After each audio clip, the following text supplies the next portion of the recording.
In order to blur sections of a photo on your iPhone in the Photos app, go ahead and navigate to the photo in which you want to blur a section of. And I'm going to show you exactly how to do it.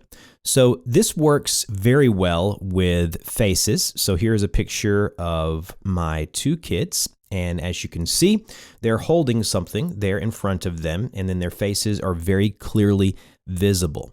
So what I want to do is I want to tap the filter option, which are the three lines there at the bottom of the screen, to bring up these options here.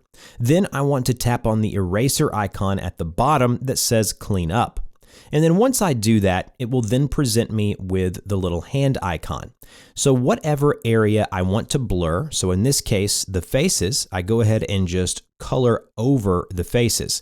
And it begins to detect what I'm trying to do, and then the identity protection feature is enabled. So I can do the same over here on my older daughter, and as you can see, it will blur her face as well. This doesn't work near as well if you're trying to blur objects. So let's say I'm trying to blur the name on the folder here.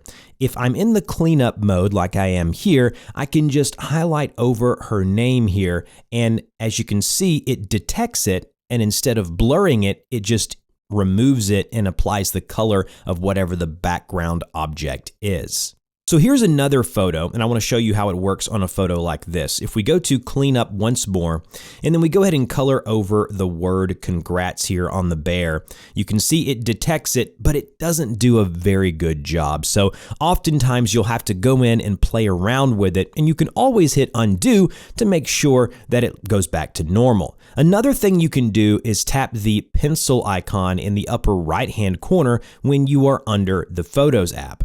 And then once you're here, you can select, say, a color here with a marker and make it very bold and big, and then select, say, a color that might be close to whatever color it's near. So for this case, you can go here and, color that out if you're wanting to blur something out and not make it as visible. But for the most part, the identity protection or blurring of faces is what you're going to want to do. And so that's all done under the cleanup section underneath the identity protection feature. There'll be some frequently asked questions in a pinned comment down below. If this helped, like, share, and subscribe, and I'll see you guys in the next video.